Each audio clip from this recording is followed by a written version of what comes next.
Good evening, everyone. On behalf of the team Calcutta Comparators 1919, I have been granted the honor to welcome you to the inaugural session of today's webinar. Calcutta Comparators 1919 is an independent forum for research scholars of humanities and social sciences. It carries the legacy of academic space for literary comparison between the Indian languages, initiated in 1919. It is a platform for sharing and discussing research interests and ideas. We are organizing online lectures on various interdisciplinary topics to be delivered by academicians and distinguished research scholars of different fields. Your remarkable skills, insights, and knowledge will be a valuable addition to our team. We look forward to a mutually beneficial relationship with everyone in this horizon. Thank you all for joining us today. Now I welcome our speaker, Ragini Kapoor. Welcome, Ragini. Thank you. Ragini is currently a comparative Indian literature PhD fellow in the Department of Modern Indian Language and Literary Studies, University Delhi. Her areas of interest and specialization are comparative study of Latin, Greek, Sanskrit, and Tamil literatures and philosophies, art criticism, literary production, theories of intertextuality, Roman Epicureanism, eco-criticism studies, Greek poetics, Sanskrit poetics, and many more.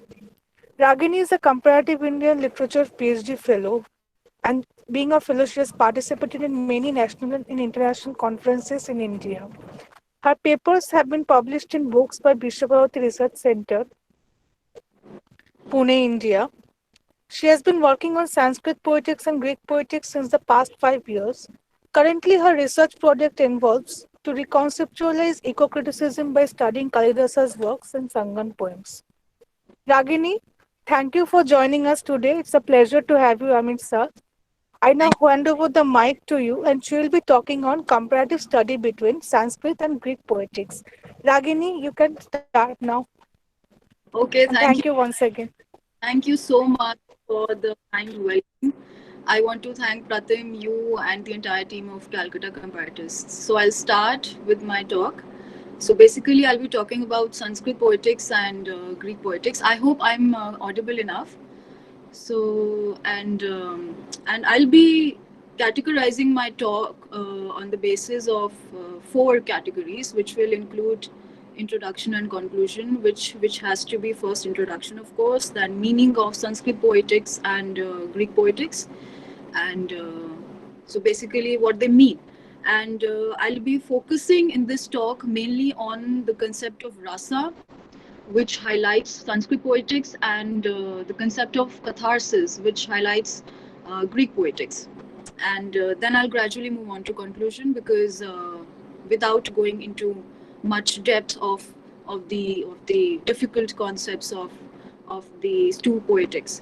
So first of all, I'll start with this very beautiful shlok of Dandin from Kavya Darsha, which goes by Idamandham tamaha krishnam jayet bhuvanatrayam yadi shabdah yayam jyotira sansaram na deepyate, which implies that all the three worlds, heaven, the earth, the netherworld, would not come to our understanding, or would turn into a black, dense darkness if we do not have the medium of language, if the lamp of language would not illuminate these three worlds. And apart from that, this quote is from this shlok is from Kavya Darsha, which was written by Dandan. And so the introduction here goes is that what do we understand when it comes to the concept of comparative poetics? Why I took the comparison of Sanskrit and Greek poetics per se, because these are the two ancient civilizational concepts that we really need to understand if we have to gradually come to the modern understanding of how to analyze our texts, and how to go with the understanding of the narrative of discourses. So which goes by this, that it is through the familiarity with different traditions. And since Sanskrit is the oldest language, with comparison to Greek as well. So the classical concepts are very important to understand, that how we came to understand the various aspects of modern literature. So thereby, by understanding the Sanskrit language and Sanskrit literature and Sanskrit poetics, which I will define what it really means, and of course the Greek part. It is only through understanding these two languages and their literatures and their poetics that the intellect, the human mind's intellect acquires the critical acumen, which according to me, which no other ancient language has that sphere to provide us the critical acumen. So, but how much does one understand? There are different questions when we come to understand the two poetics, which first of all is that how much one understands uh, by knowing one's tradition. And by tradition means, for us Indians, how much do we understand by understanding an Indian tradition. And this is one category, that if you know your own tradition, and the other category is how much one understands if he or she does not know one's tradition. So where the two different categories of people come towards the understanding of our tradition, of our culture. So it is very important that we understand that where, from which part of the ancient tradition, from which part of ancient culture we have come from. So, and by comparison, one does not mean that by comparison we have to upgrade one category and we have to sideline the other category. The comparison has to basically mean that we have to understand what are different similarities, what are the differences. It encompasses the differences and similarities both. And apart from that, if there are differences, if there are the divergences in understanding two concepts, where does those divergences lead us to irreconcilable contradictions? It's very important to understand the various parallelisms, which definitely involves the differences and the similarities both. So basically, what is poetics? Poetics, in if I have to, I won't categorize it for now, that what Sanskrit and Greek poetics is. I will basically just define this term poetics, which basically means it is interpreted as an inquiry. I will write. I will read my definition of poetics, which is interpreted as an inquiry into the laws and principles that underlie a verbal work of art, and has often carried normative and prescriptive connotations, which implies that to understand a work of art, understand a work of literature, or any work of art per se, we uh, we we jot down different laws and principles to understand that work of art. So that includes that those laws and those principles come under this umbrella term of poetics. And poetics, since generally comes from the term poetry, so that is how Aristotle in his work Poetics defines, which was around 350 BC. He talks about poetics in a sense that, as compared to Plato, who was denigrating the concept of poetry, as we might be familiar, that it was, he talked about poetry. Plato talked about poetry as imitation of an imitation. But for Aristotle, it was a different thing altogether. It was a medium through which you would understand the universal truth, to which I will gradually come. So basically, it was the first systematic inquiry by Aristotle in 350 BC in his work of Poetics. So it was much wider than defining the art of poetry. It does not have to include what poetry is. And any work of poetry does not mean that it is a work of art. There are various laws and principles that have been prepared quite well by Bharata in his work Natya Shastra, and in Aristotle's work of Poetics, which define what actually a work of art is and how to understand those work of arts through these laws and principles. So according to Aristotle, in his work of Poetics, so basically I'm going to talk about two major important things in this talk. First of all, that to concentrate on the two works, which is Bharata's Natya Shastra, which is a massive work. I will highlight only main points from that work as compared to Aristotle's Poetics. Secondly, I will talk about, as mentioned, rasa theory and catharsis. Okay, so coming to Aristotle's Poetics, what he is talking about in this work majorly is that there are three genres which go by the names of epic, drama, and dithyrambic poetry, which basically means dithyrambic poetry means the passionate hymns, which were basically written for Dionysus in those years when Aristotle was writing his work. So this is in the layman language what dithyrambic poetry means. So these are defined by mimesis. Epic, drama, and dithyrambic poetry are defined by mimesis, which was a concept of Plato. And yes, he did denigrate. He did deny Plato's concept of mimesis, but he did emphasize on the concept of mimesis, that how it differs from the concept of poetics. So basically, what he said, that epic, drama, and dithyrambic poetry are defined by mimesis, but the type of mimesis varies in each of them. That how epic, how drama, how dithyrambic poetry imitate the how imitate the imitated, already imitated aspect. That is how the variation is highlighted by Aristotle.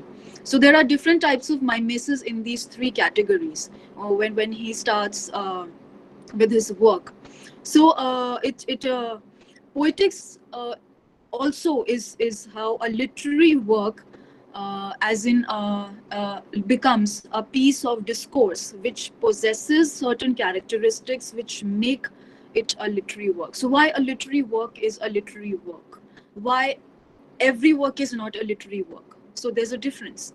So that is how, by through understanding those concepts, those narratives of discourses in poetics, we come to analyzing, we come to know what a literary work is and why it is called a literary work after all, and why it is called a work of art after all. So and thereby a literary work of art or a literary text becomes an artifact, or it becomes a phenomena.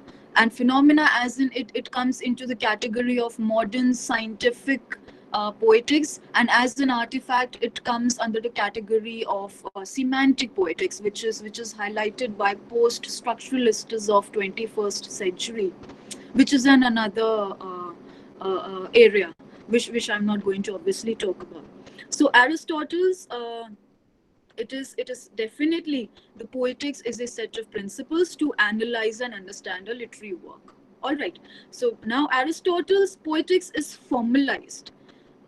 His way to define what poetics is, it is very formalized. And how it is formalized, it is to underline the distinctions, underline the differences and similarities between ecstasy and truths, which were not these distinctions which were basically taught by Aristotle, but were left unresolved by Aristophanes, Isocrates, and Plato, and Philodemus, and all these philosophers and writers left these distinctions between ecstasy and truths unresolved. And why ecstasy and truth? Because coming to the concept of catharsis and hamartia. And hamartia, hamartia is another very important concept that Aristotle talks about, which is basically a flaw that is being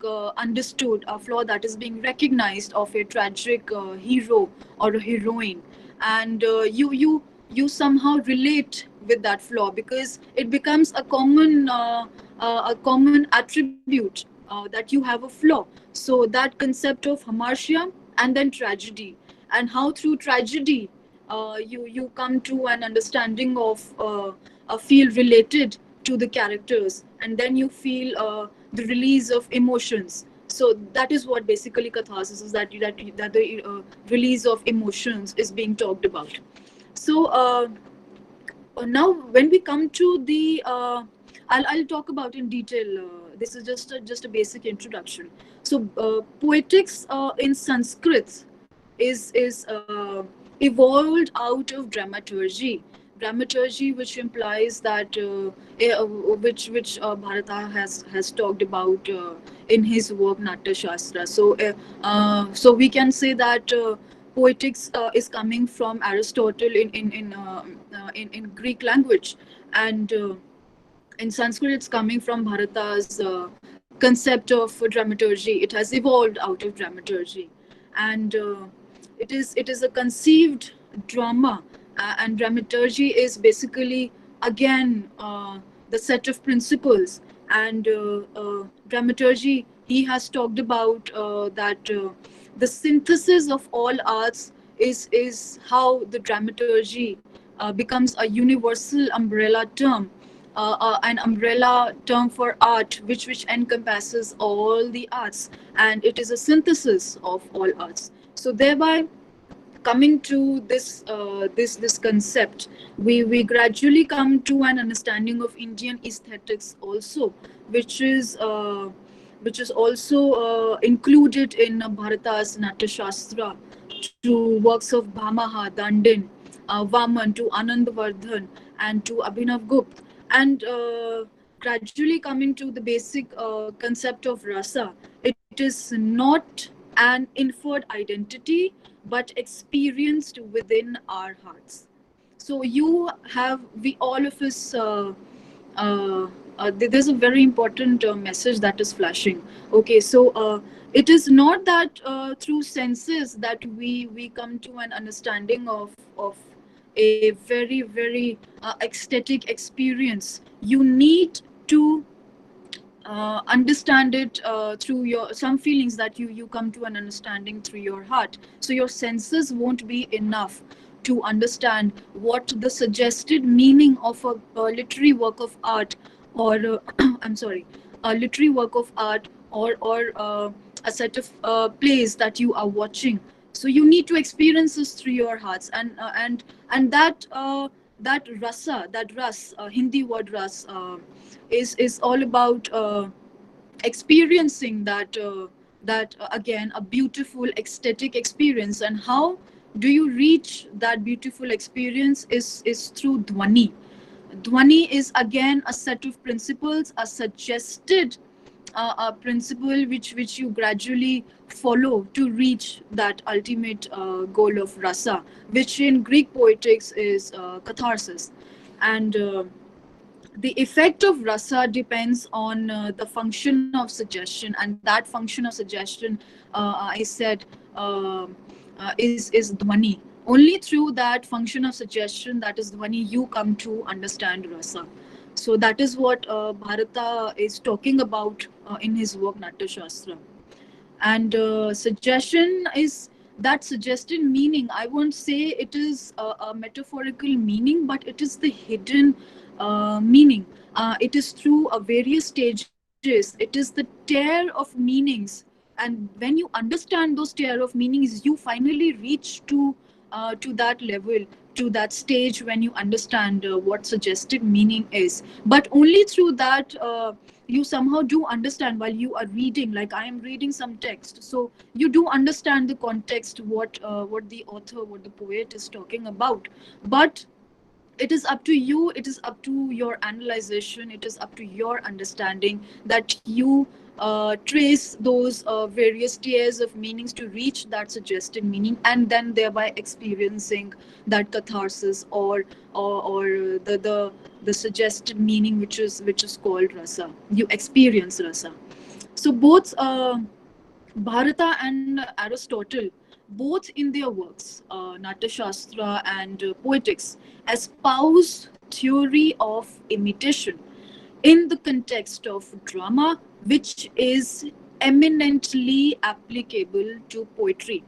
It is true, like I said, that Bharata's Natya Shastra is talking about dramaturgy, and Aristotle in his work of Poetics is talking about Plato's concept of mimesis.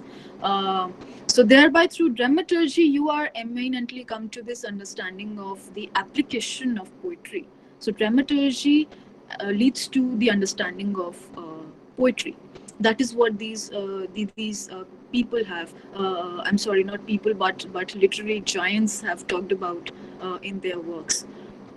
Okay, so coming reminds me also of Raja Shekhar. Raja Shekhar, who was an eminent Sanskrit poet, a dramatist, and critic who wrote Kavya Mimamsa around 880 CE to 920 CE. So it is what Raja Shekhar says now. He says that it is through faculty of imagination which enables a creative artist to locate the emotion to be expressed. It is only through imagination. You imagine in various in your abilities, in your various capacities, to locate the emotion that has to be expressed. So he's highlighting the faculty of imagination, and imagination evolves forming words and meanings. You cannot imagine things without words, without the words as meanings. So language again plays an important part. Language is thereby somehow circulating in your mind, and then you express it through your own language. So so imagination thereby is basically evolving through words and meanings, and through meters, through figures and styles and dictions, and for the emotion to be expressed by appropriate expression, which is very easy to understand, that you use various uh, uh, dictions, you use various metaphorical images, and through meters and figures you come to express your emotions. That again comes under the use of language. So Abhinav Gupta, an eminent, I would call him an eminent philosopher. He also draws a line of demarcation between poetic categories. Now, there are three poetic categories which Abhinav Gupta talks about, uh, which are the guna. There are three categories: the gun, the alankar, and the lakshan. And there are, through these categories, we come to understand three stages of understanding a work of art. This is very important. So it is to these categories, which are, again, I will highlight: the guna, the gun, the alankar, the lakshan. And through these three categories, we come to three stages, which finally lead us to understanding a work of art. And the first stage has to be to recognize the emotion to be expressed. Now, what is that emotion that you want to express? It comes in the first stage, which comes under the category of guna. So number one, guna, and thereby understanding the first stage, which is to recognize the emotion to be expressed. Second category, which is the alankar, and it talks about the second stage, which is the stage of introduction of poetic figures of alankars, which we mean are the poetic, uh, the literary figures, the alankars, which we use. So then the third stage is lakshan. third stage is Lakshan, which helps in to understand the body of poetry, which is created consisting of expression and analyze content. So basically, through guna, guna and alankar, we thereby come to understand the literary body of work. So it is through three stages that we come to understand a work of art. So therefore, imagination plays a major role in the genesis of poetry. Without imagination, you cannot form a poetry, and that imagination hence talks about and I'm sorry, this imagination involves these three categories, these three stages through which you form a work of art, and then you understand that work of art as well. Okay, so now coming to Sanskrit poetics. Sanskrit poetics draws a line of demarcation between the brute emotion as expressed by an ordinary man as compared to the idealized expression expressed by a literary artist. So that is the demarcation that Sanskrit poetics is doing. That you have to find a difference between what an ordinary man is expressing and what an idealized expression of a creative artist is. So there's a massive line of demarcation that Sanskrit poetics is talking about, and there are 8 schools which are there in Sanskrit poetics to understand that line of demarcation, which involve number one rasa and number two alankar. Then we come to third riti, which is the style in English. Fourth is guna or dosh, as I talked about in the first stage, to understand a literary work of art, which includes to recognize the emotion to be expressed. Then fourth is vakaropti. Vakaropti is deviation or obliquity. That what is the deviation? What is the where are you inclining to understand the emotion? Then we have Swabhavokti. Swabhavokti is again a subcategory of Vakrokti. Then we come to Auchitya. Auchitya is the propriety of the use of language. Your language has to be very proper and with proper principles, and with all obviously with all the good grammar and good sentences that come under the category of the propriety of language. They were very proper in those years. Then we come to Dhwani, which is obviously the segment of suggestion which leads to rasa, which leads to the understanding of rasa. And Dhwani is again the poetic language to be used in such a way to be suggestive and not just a statement. So Dhwani plays a very, it is only through Dhwani that you come to understanding of rasa. Then Aristotle had attacked this fallacy of ars metrica in chapter 1 of Poetics, the book Poetics, and how what is he talking about when he's talking about the ars metrica. It is about the way a poet presents an event, or how it might have happened in terms of probability and necessity, because a poet follows the universals like probability and necessity. Therefore poetry is more concerned with the universal. So he's talking about a distinction between historians and what people who write poetry do. So he's talking about that poets follow the universals like probability and necessity. What a poet is doing is to present an event and how it might have happened, whereas historians are just talking. This is what Aristotle is saying, that what historians do is they just they mention how the incident happened or what the incident was. But what a poet does is that through his imagination he presents the event and how it might have happened and how it might occur in future. So he's elevating the status of a poet, and not it doesn't mean that he's downgrading historians status, but he's actually just elevating that poets through their imagination are very deserve that elevated status, that they have this major understanding of how to through their imagination faculties how to describe an event which might have happened and which might occur in future. So poetry, this is just the main aspect of what Aristotle is talking about in his work. And when it comes to poetry in Sanskrit, it is we all know the term kavya, but there's a difference between poetry and kavya. There are similarities, they are altogether very uh, different terms.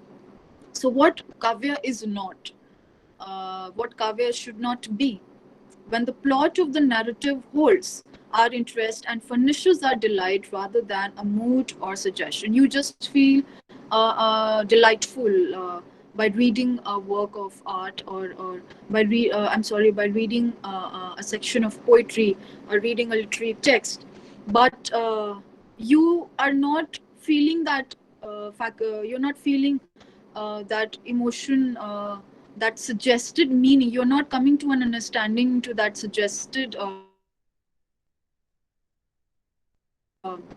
meaning, which basically kavya does not I'm sorry, which kavya means. Kavya is basically meaning here is that it does not, it does not have to be that only through mind, it is only through uh, general feeling of emotions you cannot reach that suggested meaning. So basically that what kavya is. And these the Sanskrit analysis is based directly on poetry, whereas Greco-Roman is based on oratory. So that is what this basic difference is that it is based directly on poetry, and for Greco-Roman critiques, it was basically based on oratory. And Sanskrit critics, they focused on the soul of poetry, and only through the soul of poetry you could understand the suggested meaning, which is also applied to theater and literature. And Sanskrit's works were written with this understanding, with this very thought in mind that they are supposed to have happy endings. But generally we do not see in Greek works. It is only through tragedy that you used to understand the lessons which the playwright is trying to offer to his or her readers. So but that is not the case. That is what Aristotle is saying, that it is only through tragedy the experiences do not have to be just pleasant to understand what life is all about. But Sanskrit's playwrights and the writers, they also focused on the unpleasant part of the life that of lives that their characters were going through. But the endings were usually delightful. They have to be happy endings. So this is I know I took a long time in introduction, but I'll just wind it up because there's a lot to be talked about yet. So coming to Sanskrit poetics, I won't go into the massive details. So in Sanskrit poetics, what Bharata is when it comes to suggested meaning. Okay, so we now have this understanding, so that that Sanskrit poetics is all about rasa, and Greek poetics is all about catharsis. Okay, this is just the minor part, but a lot of principles and laws and narratives that are there, they are beyond rasa and catharsis, but I'm going to focus on only these two. So now coming to the suggested meaning, it is called pratyaman. Pratyaman in Sanskrit. And Pratyaman is thereby divided into two categories, which is called which are called lokic or ordinary meanings, and the second category involves alaukic or non-ordinary meaning. And this So, and what do these mean? This is very simple. Logic is which you understand through similes, through which you the meaning you understand just by reading a work of art, and you decipher the meaning of the literary images and metaphors at all. But a logic is again which we call it. Rasadi Dhwani. Rasadi Dhwani, which is again, the suggested meaning that I've been talking about. Okay, I'll take all these questions later after the talk is finished. Please ask this question again. Okay, so and then logic, which is to understand uh, the direct, which is to understand meaning by reading the text. It is it is categorized further into two categories, which are Vastu Dhwani and Alankar Dhwani. Okay, so logic meaning, which is to understand the direct meaning, is divided into two categories. One is Vastu Dhwani and second is Alankar Dhwani. Now, Vastu Dhwani is suggests an idea, a thought, or a situation which you clearly understand by reading a text or anything. And then the Alankar Dhwani suggests a figure of speech. Okay, so Vastu Dhwani, merely a thought or an idea, and secondly, Alankar Dhwani, which suggests a figure of speech. Then alaukic or non-ordinary meaning does not have any categorization, because the suggested, by the way, the suggested meanings are reached through 8 stages of uh, of understanding it. Because, but I'm not going to talk about, because it is a very detailed part of going into those 8 stages. So apart from that, I'll also talk about that the salient characteristics of Sanskrit poetry. So, what Sanskrit poetry is basically all about in the classical times. Those salient characteristics were impersonality, mood, suggestion, and sudden revelation of universal truth. So, as I said in the beginning, Aristotle Uh, highlighted the distinction between ecstasy and truths. Similarly, in Sanskrit poetry, we find this category of universal truth. You have to come to an understanding of universal truths, and these are the 4 categories I would talk. I would name them again, which are impersonality, mood, suggestion, and sudden revelation of universal truths. Which you again, the context is understood. Context is clear in the in the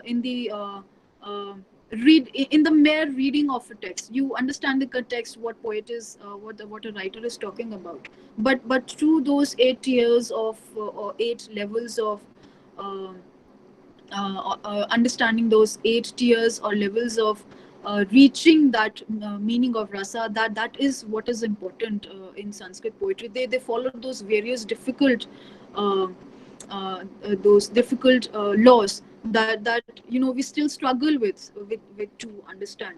So the that universal revelation is also called as epiphany by James Joyce, which I'm sure a lot of us are familiar with this term epiphany. That all of a sudden you think that you have understood the universal truths. So that is the main objective of Sanskrit poetry, as what they have been doing since the classical times. So Greek poetry, as compared to Greek poetry, this is kind of an important parallel. So Greek poetry contained within itself a critical and self-reflective spirit, which was there since the beginning and gradually became prevalent for the earliest critics, who were the poets themselves. Okay, so now what Greek critics were doing, or the Greek poets, or the Greek writers, or the Greek playwrights were doing, is to focus on the discovery of self. What you have to self introspect, not just the universal truth. Okay, universal truth is well and good if you understand, but then how do you reach that universal truth? Don't you think you need to self introspect first of all for that? So they highlighted that self introspection part in their works. And the major example of that is the work of Aristophanes and the plays of Epicurus. So those works, you must read those works. I would really suggest that. Okay, so apart from that, Aristotle's poetics is a brilliant defense of poetry in prose, and the fact that he does not name Plato, he was himself not a poet, but he does understand that it is through poetry that you come to the final realization of the universal truth also. But the self introspection part also is important. And through and how do you self introspect? Okay, yeah, please, I will do that. Okay, and apart from that, in book 10, poetry, in book 10 of Plato, Plato's Republic, what he is doing is that he rejects poetry. Now, we do understand that he's talking about mimesis. And why does he reject poetry? Why does Plato reject poetry? Because it is on the grounds that it is an imitation of an imitation. And it is a shadowy thing according to him, it is only the eidos, eidos. It is according to him, only eidos, which is real and phenomenal reality. But you do not see that reality. It is only the imitation of the reality that you see, and thereby only through that imitation you are forming your works. So hence, poetry has no relevance. That is what Plato is saying. Apart from that, I'll seriously hurry up because I think I'll just be having 15-20 minutes. Okay, so the Rasa doctrine, which is in Hindi, we would, yeah, I think somebody's speaker is on. Aratrika, is that you? Yeah, sorry. Actually, I want to interrupt. I mean, you have time, Ragin. You can take as much time as you want. No need, no That's worries. beautiful. But I think the listeners won't just get bored because I have a lot to talk about. If you'll be giving me, I think half an hour, 40 minutes, then that would be wonderful. Yeah, Or yeah, I'll sure. finish it before that. Yeah, sure. Please Yeah, take your thanks. time. Okay, thanks a lot. All right. Okay. So, Thank yeah, yeah. Thank you. So the Rasa doctrine, which we would also रसावाद, Hindi में उसको रसावाद कहते हैं. So it is the general theory of literature, which is based on two premises, which is that literary works as verbal compositions. Uh, thanks a lot. You are very kind. Okay, so. The रसा doctrine, again रसावाद, उसकी दो interpretations के दो premises होते हैं. क्या premises होते हैं? That literary works as verbal compositions convey emotive meanings, and that second premise is that all literature is reckoned as typically emotive discourse, or discourse which has to do with the portrayal of attitudes, feelings, rather than concepts, ideas, statements, or universal truths. Okay, so the first premise, which is that the literary works are verbal compositions and that they convey emotive meanings. ये first premise का क्या meaning होता है? That it is a host of philosophical questions. When you are talking about verbal compositions and emotions are there, so you thereby come to a philosophical understanding, wherein the second premise talks about that it relates to the problem of defining literature. तो पहले premise में आप philosophy का बात कर रहे हैं, जब आप वर्बल डिस्कोर्स पे आते हैं या आप इमोटिव मीनिंग्स पे आते हैं तो फिलोसफी आ जाती है. ओके, तो ये पहला प्रेमिस है. दूसरा क्या हो जाता है कि आप just you are talking about, but आप उस इमोशन के डिस्कोर्स की बात कर रहे हैं, so thereby it is basically just the literary aspect of it, which is the problem of defining literature. Yes, it is the problem. It is not just literature, but why literature causes problems. So these are the two premises. And I'm going to talk about this very, very important distinction, which is also made. By the way, I'm reading from my own book that I got published. I'll show it to you later. This is my work only that I am referring to. on Sanskrit poetics and Greek poetics. This is my research work, by the way. Okay, so a distinction is also made between the common human emotions treated in a poem, which are termed as bhavs. Hindi mein bhav jo hota hai. So, and the art emotion or rasa that emerges from such a treatment, the assumption being that the raw stuff of the emotions presented as undergone by characters in a play or or by the speaker of a lyric poem. So either there is a speaker, you try to understand the meaning of a poet. So there's a poem, तो उसमें या तो speaker होगा या उसमें characters होंगे, and then you somehow then understanding those speakers, narrators, and then the characters, you come to an understanding of the poetry. And then again, there's this how a the lyric poem is transformed in the process into a universalized emotion and rendered fit for a contemplative enjoyment. Again, they are highlighting this, that it is very important to come to an understanding of universal truths. So there are fundamental disagreements regarding the meaning even of key concepts and catharsis and hamartia, as I talked about catharsis and hamartia, the distinctions between the two. Um, so it is basically the Western thinking about the text, the Western thinking about poetry and drama, and through Aristotle's concept of catharsis and hamartia, they have uh, they have formed their own understanding. I'm talking about Westerners. They have formed their own understanding of what basically Western thinking should be related to poetry and drama. Again, Aristotle, now coming to this very fleeting concept in Aristotle's poetics, which is the concept of tragedy. And without understanding tragedy, you cannot reach to an understanding of catharsis. And what Aristotle, what he has, how he has defined tragedy in his work of poetics, I will be um, uh, talking about this definition. This is a translated definition, by the way. It is affecting through pity and fear the purification of such emotions. So when you see the pity, when you feel fear, when you feel related to a character, it is only through that you uh, the feeling of emotions, that journey of reaching the uh, cathartic journey, you travel that journey of catharsis through by feeling related to a character's emotions, what he or she is going through.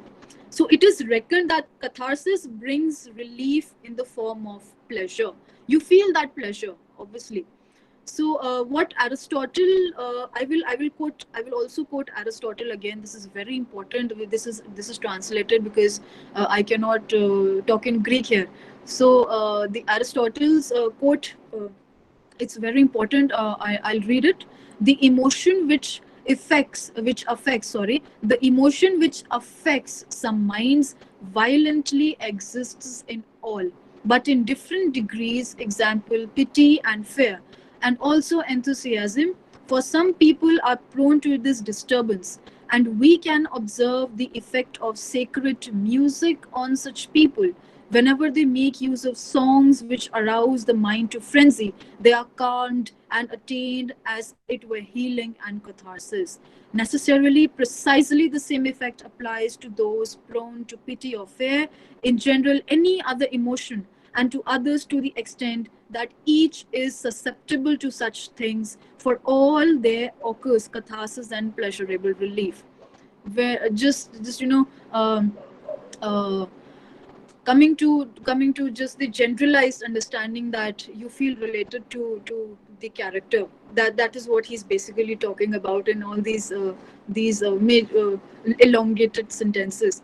Okay, so another important thing is that we have to remember the voluntary and involuntary expressions of emotion, which are called the anubhavs. You do not obviously you do not always express your emotion intentionally. You somehow कभी कभी हम एकदम से ही कुछ emotion express कर देते हैं, and we do not realise that all of a sudden that happens. So those अनुभव जो हमारा होता है, so वो voluntary और involuntary expressions, though those two category of expressions form a crucial element in the historic discipline of Bharata.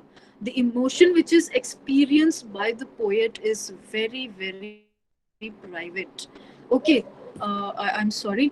uh, so the emotion, what the poet feels is very private, and that defines the state of his being. To transfer it, okay, so to understand that private emotion that the poet is feeling, to transfer it, the only way is to make the reader or spectator uh, live through the same experience and feel the same emotion. Obviously, the poet wants that whatever he's feeling, or the private emotion he is imagining, he's going through some terrible part. So, how should he make his reader understand that? This ideal revival becomes possible for the human nature and experience are generally identical. Now, how does he do that? Being an ideal revival, the emotional experience of the spectator or reader goes back to his basic reactivity as well as to his past experience. Obviously, the poet understands that my reader would be having his past experiences of past pleasant or unpleasant experiences. So, without even totally putting his emotions into the language of poetry, he knows that only using through various literary devices and hidden meanings, he can convey his emotion. What speaker's book you are talking about? Please do write that.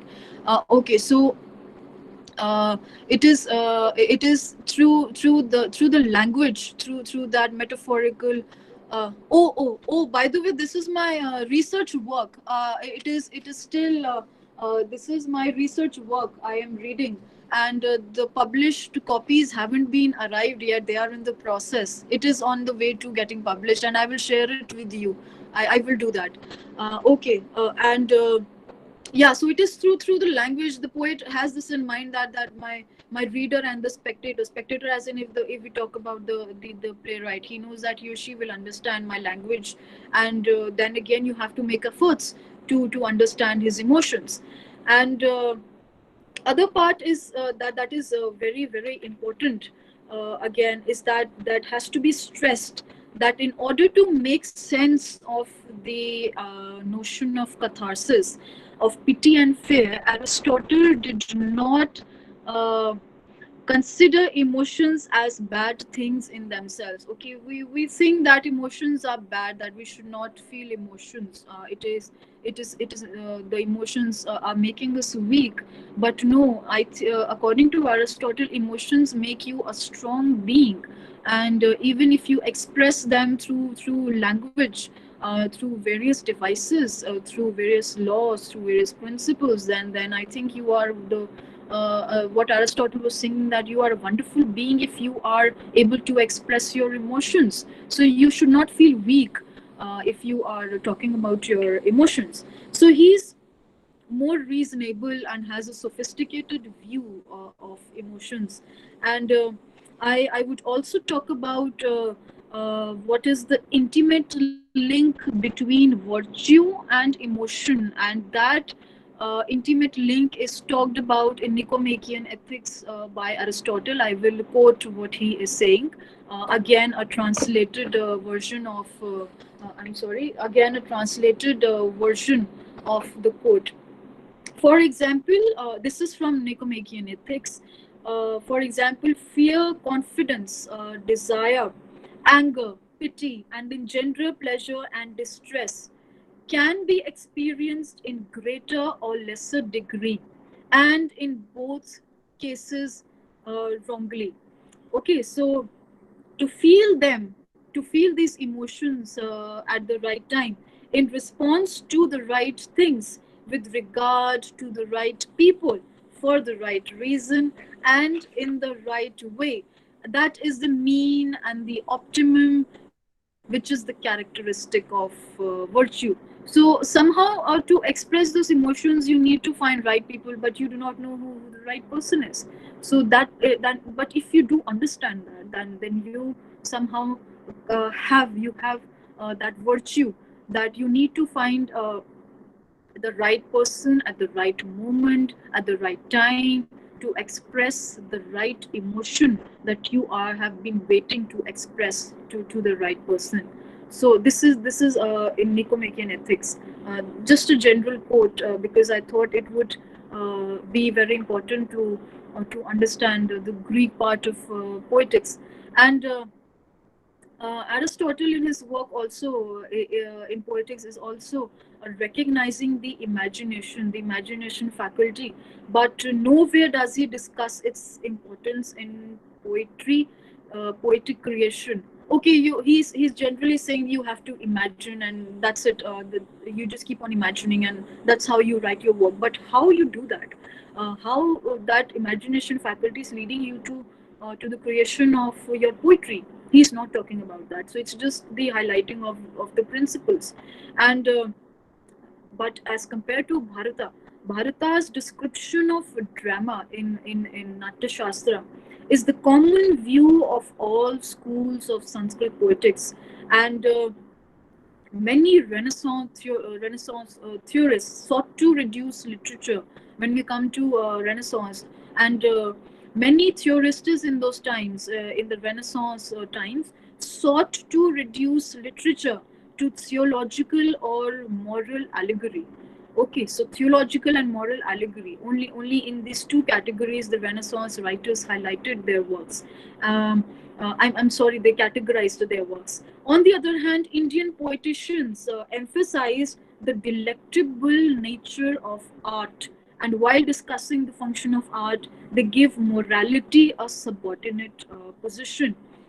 So what distinction are we talking about? That in Renaissance, the writers, they were focusing on the moral allegory, but whereas Indian poeticians, they were subordinating that part, that we do not have to focus on the moral allegory, even if theology, no, we do not have to focus on that. Hence it can be said that with the concepts of Natya Dharmi and Alaukikatva. These are two very important categories that Bharata has talked about. And what are these, by the way? These are the Indian theories of art as expression of the universal, which are supplemented substantially with the Western theories of art. And no, but we do not find their Western counterparts. These theories, we do not find their Western counterparts as such till now. So it is, I think, when you come to an understanding of Bharata's text, only through dramaturgy, it is through the expression, through drama's principles, which you understand, and then following those principles, you express your emotions. That has not attained a counterpart in Western theory, or in Western civilization as of yet. What we read in Bharata's Natya Shastra, that isn't to be attained yet. But Aristotle's poetics is an altogether different version, where he's focusing, okay, on the universal truths, but then how to attain that universal truth, and how to write a poetry, and how to put that poetic work of poetry into this analyzation, that through that work of poetry you are coming to an understanding of universal truth. That has not been mentioned by Aristotle. um, I am gradually moving towards the end part. But before that, I will also talk about some topics which were directly borrowed from Sanskrit literary tradition. Directly borrowed, yes, which, as I said, that some Western theorists have done. So similar. These Western theories that have been borrowing from Sanskrit parts, and some topics that were directly borrowed from Sanskrit literary tradition, for instance, also applies. Okay, so the Sanskrit terms that have been borrowed are Sanskrit upma and moods like bhav. So in Hindi भाव क्या है, उसका उपमा, उस भाव का analysation क्या है, तो वो the Sanskrit theorists have already talked about.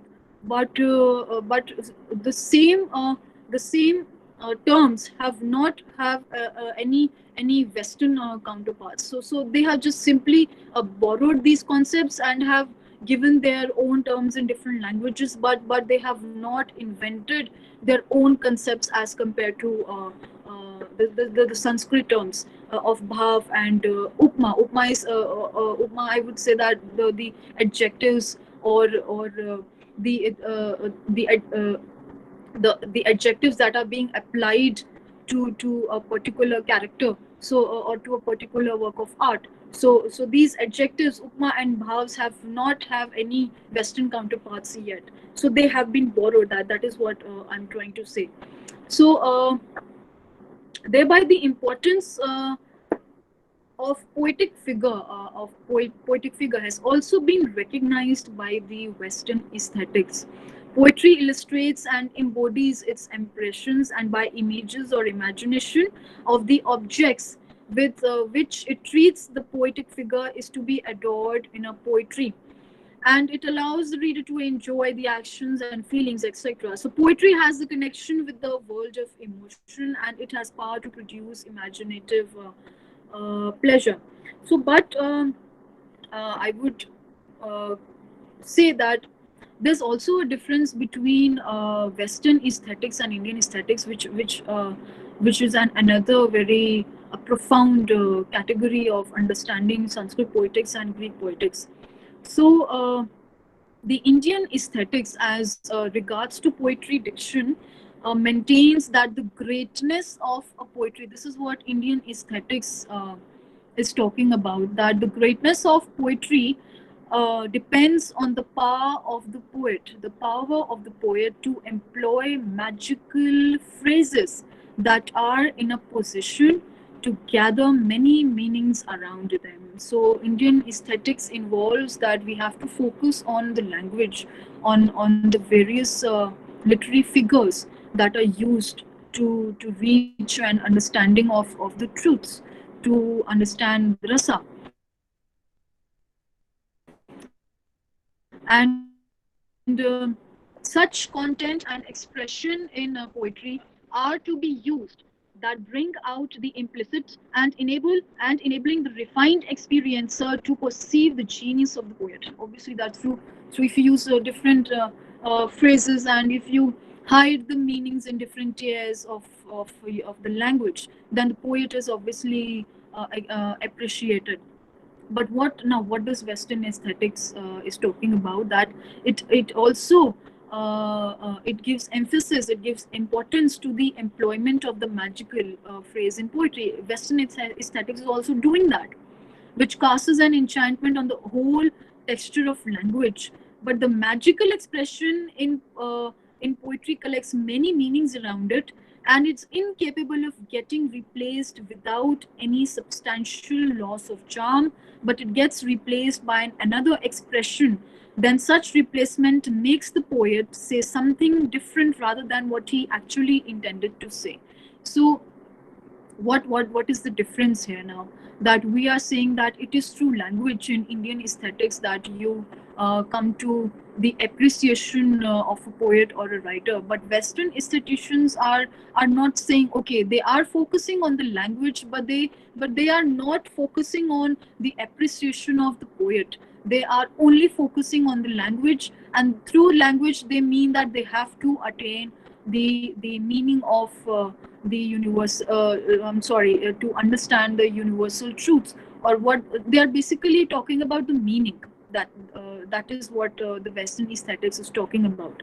So it is owing to the reason that the great poetry is incapable of being translated into a different language. Why we are not able to easily translate from Sanskrit from Sanskrit poetry, or even from Greek poetry, because it is only it is the ability of a poet who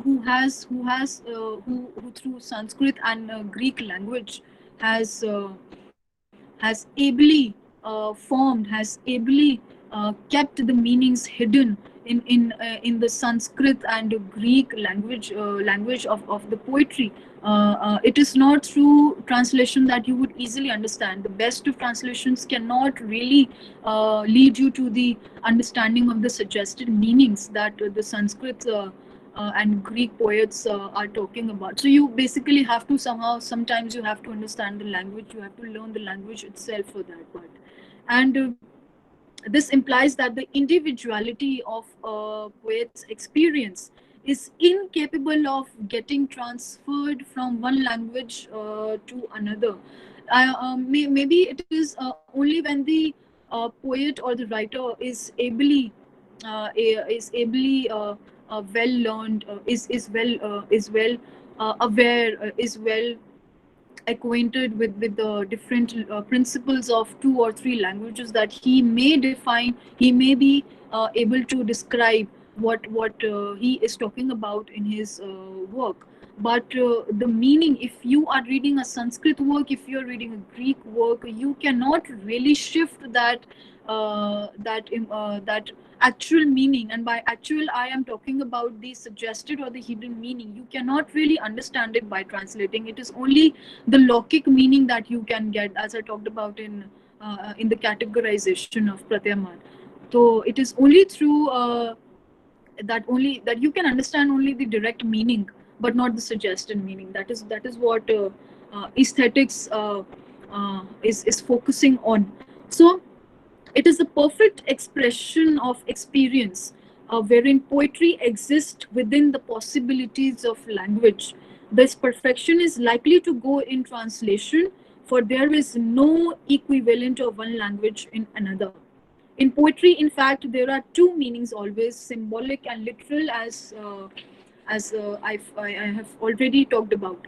So also the diction and the image play a very important role in this whole process of transference of the symbol of the poet's experience, which he is trying to convey in his work.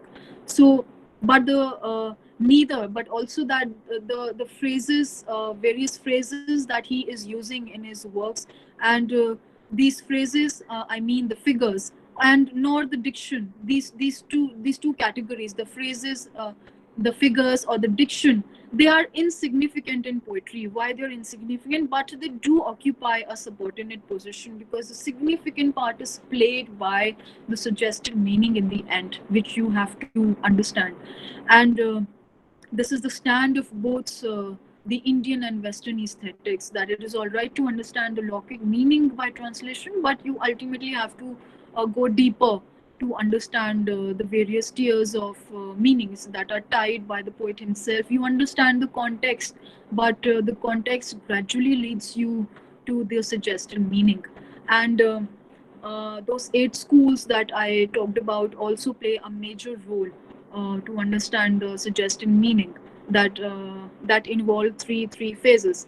And it is obviously tragedy in Greek poetics, as Aristotle focused on, that not only pleasure but the unpleasant experiences play a very important role.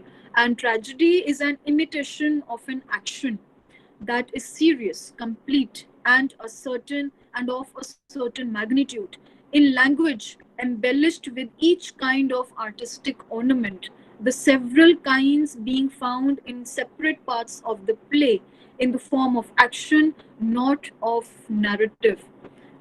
Through play and fear affecting the proper catharsis or purgation of these emotions. So it is not only through narrative, it is not only by reading that you come to understand what tragedy is, that you cannot experience. Okay, you read the tragic experience, you feel tragedy, that is a different thing. But it is only through experiencing, by watching the character going through the tragic experience, that you are formally led to that journey of catharsis.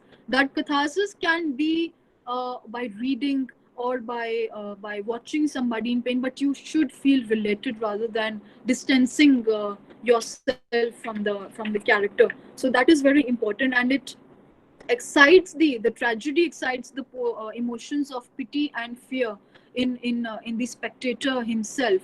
You do not bring tragedy in your mind all of a sudden. You need to bring your past experiences, what you are going through currently, that you feel what tragedy is. And and uh, he has Aristotle has wonderfully talked about tragedy in poetics, and that is what the feelings are called forth by the tragic spectacle, and they are not permanently removed but are quieted for the time so that the system can fall back on its normal course. So it is important that your emotions are released, and the stage in fact provides a harmless and pleasurable outlet for instincts which demand satisfaction and which can be indulged here more fearlessly than in real life, if not by really all of a sudden expressing your tragic experiences. It was only feeling related to somebody that you are comfortable to release your emotions. You feel related. Okay, somebody is also going through that part, so I'm not alone. That is also through how you feel related to the character. And that is what catharsis is about. So okay, so the essential point to Aristotle's enunciation of catharsis is that he attempted to answer what Aristotle did. He attempted to answer and meet the allegations of his teacher, who was Plato, against poets that poetry feeds the waters and the passions instead of starving them. So he's defining that poetry is not imitation, just that he's trying to clear the allegations of Plato, that poetry feeds you, and it leads to understanding your own passions rather than you are feeling starved. That is not what that is what poetry is doing to you. You are feeling comfortable. And uh, uh, and what Plato did, he just downgraded that aspect by saying that it is the anarchy in the soul. What Plato said, that it is the tearful moods. You are feeling weak. You should put your emotions hidden. You should hide your emotions, to not talk about it. And it was Aristotle that he just taking that term tragedy, he highlighted that term. He talked about tragedy in such a beautiful sense that it comes under the category of hamartia, that somebody's falling but you are feeling pleasure out of it, and that is what catharsis is, that you are feeling related. Okay, and that is what rasa that is how you reach rasa also. So okay, so basically if catharsis is there but you are also reaching gradually reaching to the experiencing ras in Hindi, ras or rasa. And rasa stands for the poetic delight, and which itself is not a means to accomplish poetry, but it is the final stage. And how you reach that final stage? By understanding the suggested faculty of dhwani. That dhwani, as I talked about, is the suggested sense. I do not know if everyone understands Hindi here, but dhwani is it is through it is just a one aspect. When you are reading something, you're reading in your mind, you are imagining it, and through step by step you are imagining, you're gradually reaching to that experience of rasa. And it is dhwani which indeed serves as a means for achieving poetic bliss, which is rasa. Okay, so I'm sorry. So also the word rasa is not ascribed to all sorts of poetic pleasure, but technically it is accepted in the following situation, that it is not the only uh, uh, the poetic pleasure that you feel, but it is one of the categories. The rasa is does not include all the poetic pleasures that you are experiencing. That is what I'm saying here. It is that it is accepted as one of the one of the final one of the final technical faculties that is involved Rasa is one of the technical faculties through which you understand the universal truths or you understand the suggested meaning. But that suggested meaning does not have to involve all the poetic pleasures that the poet is talking about. Okay, so I'll quote from my work again that when a sthyayi bhav is a Hindi word, and we call this sthyayi bhav a permanent mood. So when a permanent mood like love or the like is combined with vibhav and excitant, anubhav and an accessory, it is manifested into rasa. Okay, this is very important. I won't read Hindi words. I'll only read the English words for everyone to understand. When a permanent mood like love, for instance love, so when a permanent mood like love or like is combined with an excitant as a catalyst, so when you're combining love with a catalyst, and when you combine the catalyst with love, so thereby the accessory, which is samasari bhav. So when you're combining love with a catalyst and again to an accessory, that then your experience gets manifested into rasa. Now what that accessory is also a part of those eight tiers of meanings that I'm sorry I could not talk about, because that is a very very deep topic and would have taken a lot of time. And so it is only through the mind of a sahriday, that is a man of poetic sensitivity. Uh, if you are having that poetic sensitivity in your mind, if you have that poetic sensitivity, then only you can feel that rasa bhav.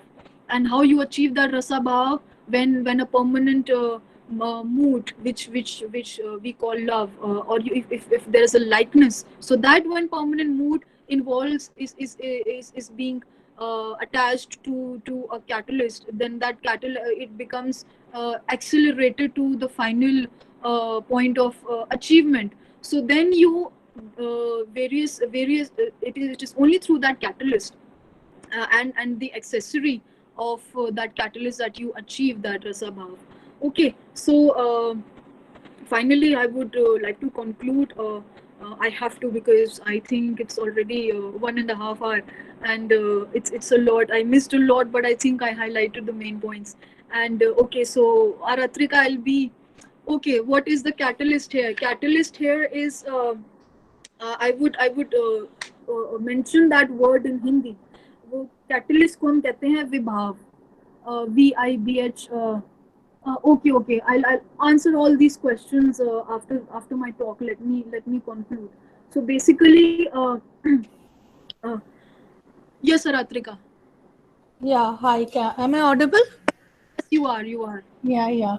Thank you, Ragini. Thank you for this luminous lecture. Thanks a lot. And no, this is Yes, such a vast area. yeah. I have to conclude. Just Yeah, two three yeah. Sure. Take your time. Sure.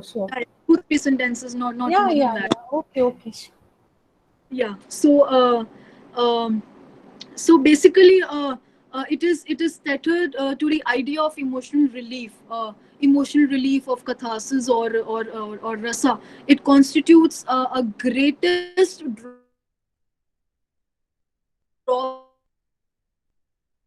drawback as a principle of artistic appreciation. uh, I think something happened. Psychological and philosophical culture. So, what is the difference between rasa and catharsis? It is that rasa has both a psychological and philosophical culture, whereas cathartic theory is rooted on a psychological come pathological foundation. When Aristotle defended the passions, it was in a way the utilitarian aspect of tragedy or poetry in general that was governing his mind. So this is the major difference. And hence the poetical perusals as in to read with an intent to remember. So the poetic perusals, or the poetics, it is to understand and it is to understand a text, and it is to analyze a text, and thereby you lead to understand, you are gradually led to understanding that world and life of a poet who hides his own experiences in those works of art, or in his works of poetry, or his works of discourses or literary text. So it is only through with an intention to remember, it is only through imagination, it is only through profound reading, it is only through experiences, your experiences, that you somehow try to relate with the poet, or the character you are watching in a play, that you somehow feel related, and you enter into that world of imagination, which thereby leads you to understand what the poet or the writer is talking about. So this is what Greek poetics and Sanskrit poetics have been talking about. That it is through tragedy, it is through various principles of language, through principles of language that involves various stages of understanding rasa theory. Understanding rasa, or the suggested meaning, that you come to feel that catharsis, or come to that experience of rasa, and that is how you enter into that world of uh, world of poet, or what he is finally talking about. And I'm sorry, I could have talked about those suggested meanings, I would have wanted to, but I could not. So hereby I'm ending my talk.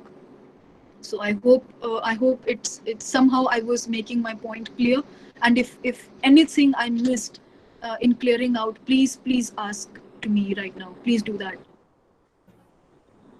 Yes, thank you once again for this splendid talk, Ragini. Oh, And it's such a vast area, Sanskrit poetics and Greek poetics. It's such a big area and such an interesting area. And like yeah. you have, within this short time, you have said or talked about it. It's such a comprehensive manner. It's amazing. It's amazing. Anatrika, I also wanted about Tamil poetics compared to Greek and Sanskrit, but then I did not do that because it would have created huge,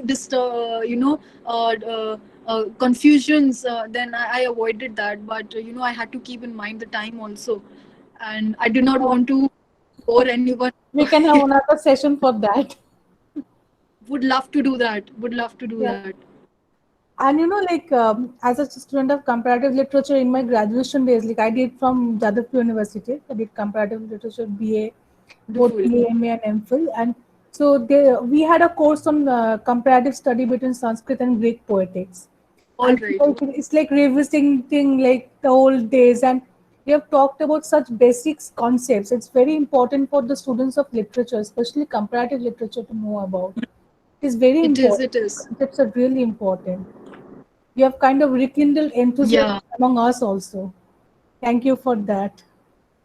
And now moving to the question answer session, Ragini, you can also see in the chat box. I'm reading out to you. Well, I was a literature. I was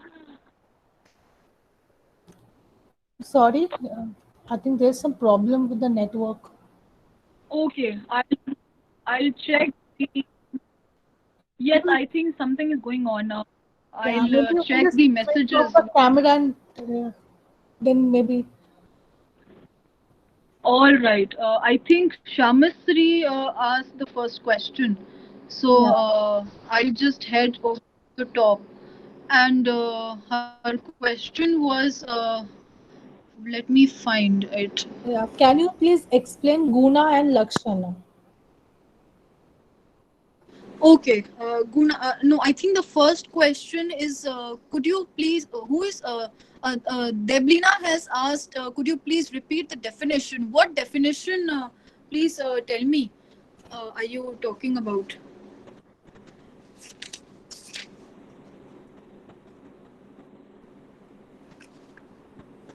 I think she has left the meeting probably. I cannot see anyone. Okay, then I'll move on to the other Maybe it was question. something we were talking about earlier. I think you have already repeated I, everything. Yeah. okay, okay. Yeah, Where then is comes the next question. Acha, yeah. Shyamsri, hello. I'm sure you are there. You asked what can you explain Guna and Lakshan? Lakshan, okay. So Gun is quality. I'll just am I think I am not visible. Am I? Can everyone Aratrika, can people see me if I am Yeah, yeah, opening the yeah, yeah. chat I box? can see you. Yeah, yeah, yeah, yeah. We can see you. Okay, if okay, so if I'm opening the chat box, I hope I am not hidden Yeah, yeah, yeah, because I yeah, don't yeah. want to. You're visible. You're very much visible. Okay, then that's good. All right. So, okay. So, guna is quality and lakshan is lakshan. अब वो हिंदी में कहते हैं कि क्या लक्षण है ये वही है. Okay, Shamisri, if you are understanding, so basically, why I talked about guna, alankar, and lakshan. These are three categories. I will talk about this again for you. These are Abhinav Gupta has talked about these demarcations. These are three poetic categories, and these three poetic categories have are included in three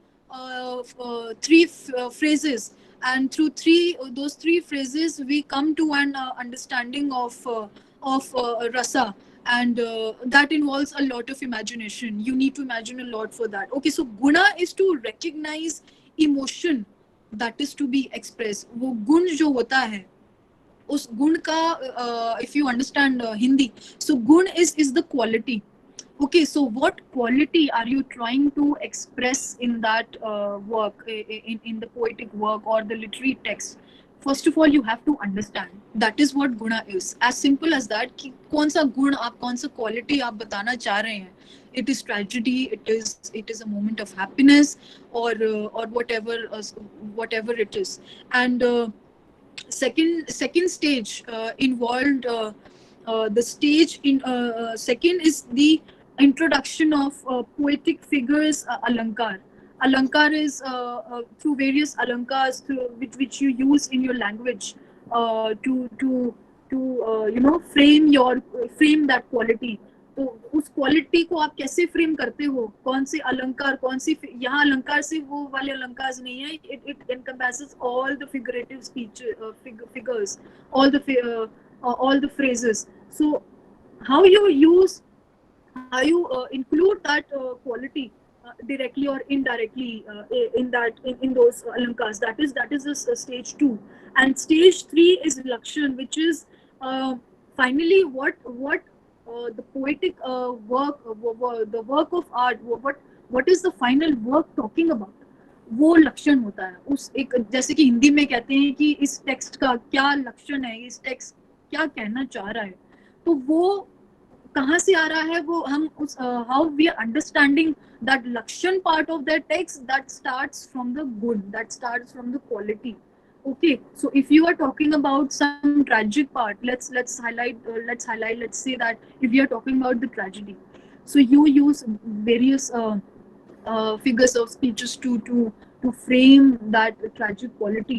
Okay, thereby through that those alankars, then you finally reach to the third stage to frame in the language, to frame through those alankars your quality you are talking about, and thereby that वो फिर लक्षण बन जाता है उस text का. That is how you finally form that work of poetry. कि अच्छा finally this is what is happening there. Okay, I hope I made myself very clear. And all right, what is Chamasri, if there is anything else, please DM me. Yeah, I I can think also. okay. If you agree, we can then provide your email ID to the participants. Yeah. I'll talk to her. Okay. Have you discovered the routes of these exchanges? How did it come about? Vishal, Mr. Vishal, I do not understand in what context you are talking about. Have you discovered the routes of these exchanges? How did it come about? I did not understand your question. I'm sorry. Please frame it again. And Next is what is we similarity? also have another question from Shamasri that Acha. she was asking about please suggest any reference text of Indian poetry for UG and PG students. Yes. Actually, I'm going through order, so I'll also do that. Otherwise, I'll forget. Uh, her that question is thoda niche, so I'll read it later. I'll obviously talk about. Okay, so Dr. Seema ma'am is asking what is similar. I think I already talked about similarity and differences in Aristotle's Poetics and Bharata Muni's Natya Shastra. I think major part of the discussion was that only. So should I talk about it again? Please let me know. And where can you mention any work of Aristotle where he has criticized Plato's take? Okay, this is happening in Poetics itself. Miss Anu, ये सब जो Aristotle allegation clear कर रहे हैं Plato का, he's doing that in Poetics only, and because Plato clearly disregards the importance of. Okay, yes, that's what I talked about, that he book 10 he's talking about the mimesis, and claims that it serves the inferior principle. uh, yes, I talked about, I quoted about that music for the soul. He's talking about that in Poetics only, in chapter 1. And okay, was that how you got? Okay, so you're talking about how I got interested into this. I think Vishal's question is that common. Yes, there are commonalities, and Athena on the other have similar functions. What have you got? Okay, so first of all, Vishal said that on a personal note, I have been very interested in classical works and classical mythology, and I'm also as an independent research topic. I'm also working on Epicurus's works. I'm reading his works these days. So that's just a personal point. There is nothing that was responsible for my interest in this. And my takeoff point, I'm yet to discover that, because it's a long process, I think. And routes follows from the previous one. All right. Vishal sir, please, can you please look at my other question, the one about the routes? Please, uh, इसको थोड़ा और describe कीजिए. What about the May I routes? explain, Ragini? Hello, Ragini. Shupana, go on. Shupana, go on. Actually, I think he is asking about the point of context between two Maybe cultures. the parts of exchanges, yeah. Can you Point of understand? context, the borrowings between Yeah, whether the two cultures came into contact or how the are they limited process. to theory or poetry, or does it also spill into some? Yes, it definitely happens. Okay, now I understand it. Yes, it's not limited to poetry, because I have been throughout my talk, I have been mentioning not just poetry but literary works of art. That works of art means any work of art, that may be whether you're watching, whether you're having a look at a sculpture, or whether you are watching a play, or whether you are listening to somebody's experiences. It does not have to include just poetry. Okay. So would you say that, Valerie, would you say that the central difference between catharsis and rasa is that catharsis is personal, whereas rasa is philosophical? You may say that. Yes, central difference can be quoted as such, that it is about, because what Aristotle is talking about, that it has to be about self introspection, and only through self introspection and feeling related with the character or the person's work you are reading, you gradually come to feel the release of emotions, which is catharsis. Whereas rasa has different stages.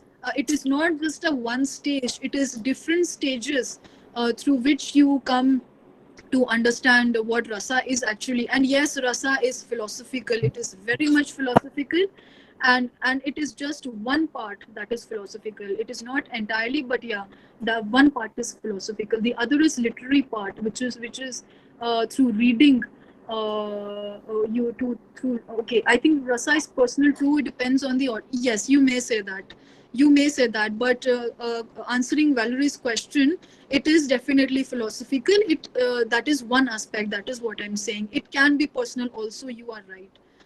Yes, it depends on audience, it depends on the person who is reading and who is experiencing a particular play. And coming to Shamisri's question, it was, I think, the works of Indian poetics she was talking about, isn't it? So first of all, I would, Shamsri, I would recommend you to read Krishna Chaitanya's book on Sanskrit poetics, a critical and comparative study. It is a wonderful book.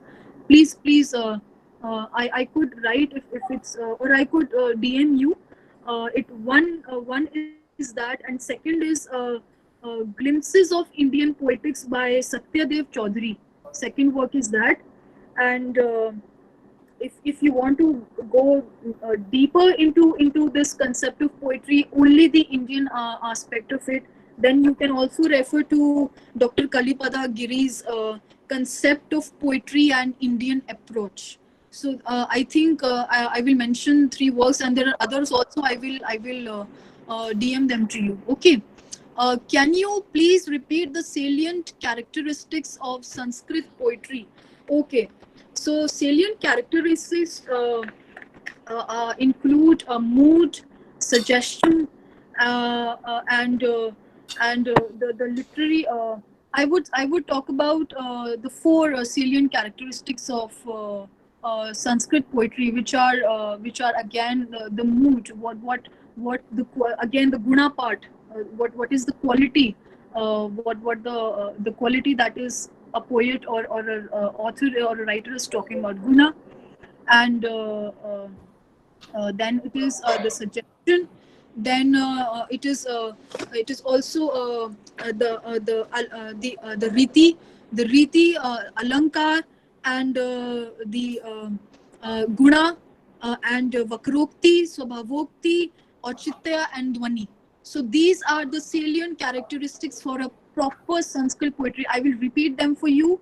They are alankar, riti, mood, suggestion. Suggestion comes under the category of vakrukti, by the way. And then it's swabhavokti, then it's auchitya, and then it's dwani. So these are the characteristics of Sanskrit poetry, which are very important, and these are the characteristics which were used by Sanskrit poets in classical times. I'm not sure if these characteristics are still used in contemporary times. If yes, then well and good. Have you discovered the routes of these exchanges as well? I think I'm still working on it. How did it come about?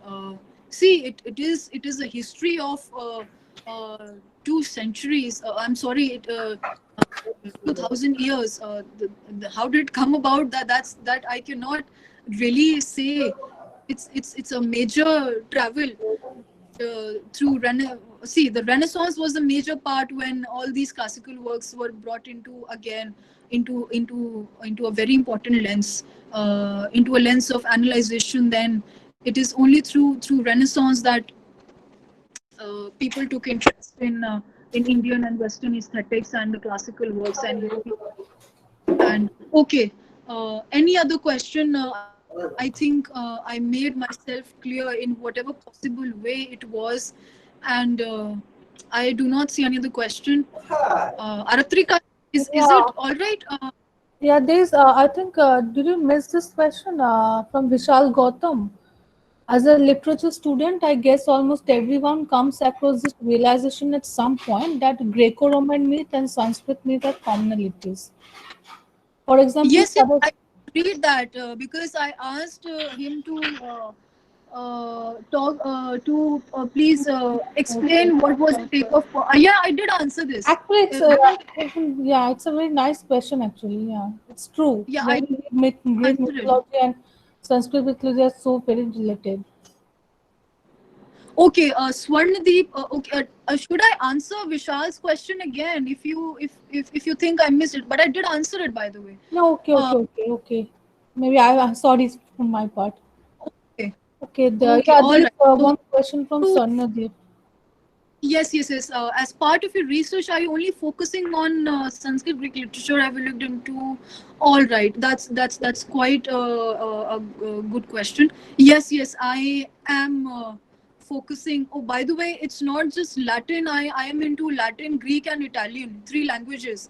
See, first of all, I'm working on Sanskrit and Tamil these days. Classical works in Sanskrit and Tamil these days, and I've been learning the languages since the past 2.5 years. But coming to Latin, And Greek, okay, it's been 5 years. I'm not fluent in Greek, but it's just the basics that I am aware of. And Latin, Greek, and Italian. And I'm working on these cultures independently. I have been researching on Dante Alighieri since the past I think 7 to 8 years. So that's another part. And modern Indian literatures, not really modern Indian literatures. I'm only into classical literatures for now. But if I do get some time, I will obviously focus on modern Indian literatures as well. I will do that. Okay. Anything else? Yeah, Vishal sir. I think yes. Okay, that's really good. If you got the answer, I am happy. So, If anyone has any other question, they can maybe just unmute the mic and discuss with Ragini. yes, you are most welcome. Uh, I am happy that I was able to talk about my research area, which I started working in, as far as I remember, 2014. So it has been a very long journey, and even if I forgot something, I went through my work again, and it brought back many good memories, and brought back to understand a lot of concepts which I was struggling in those times to understand. So it has been only through you, and I'm very much thankful to you that you provided me this forum. I cannot thank you enough. It Thank has been a you very long also for time. joining us. Yeah, it's like giving a viva again. It's giving a viva again, and answering the So we have questions in so much town in-depth hall. knowledge about this It's like area. recalling. Great. It's great. Thank you for this amazing and splendid lecture. Ragini, can you Well, hear? of course Hello? I can. Yeah, I there is can some hear you. network Yes, issue. yes, I can hear you. I can hear you, Aratrika. Okay, Say, okay. please say. Go Yeah, ahead. thank you for this splendid lecture. Thank you once again for joining us today. And you just made this evening such a nice one. And thank you Thank for you all the so much. participants. Thank you for everyone for joining us today. And our next lecture will be on tomorrow, Yeah. and we'll share about the other details on our WhatsApp and Facebook group. Thank you so much. Okay, Swarnadeep, when Yeah. can we look forward to your published research? Very good question. I think in the beginning of February or March, I have been told that this work will get published. So as soon as it is published, I will share in the yes, I will share in the group, and I'll discuss about it even further because I'm still working on it, and I will share it with all of you. I would love to do that. Thank you so much. We will look forward to it. And congratulations. Thank you so much. Thank you so much. It means a lot. Thanks to all of you who listened to me patiently since the past 1 hour and 45 minutes. Means a lot. People get bored and No, no. leave It's in the such an middle of the interesting talk. topic, and you It's said it very so well. feels good, You're not bored at all. connecting with everyone here. Yeah. Thank you so much. Thank you so much. Thank, thank you, Thank you. Shamistry, and thank you all the best. Thank you so much. And Deepika, you have been a very wonderful person to coordinate with me. Yes, Okay. my pleasure. Because you have seriously made our this lecture so successful. And also thank you to all the participants for All joining us today. thank you. Yes, thank you and Thank you good so night. much, everyone. Everyone, thank you. Thank you so much.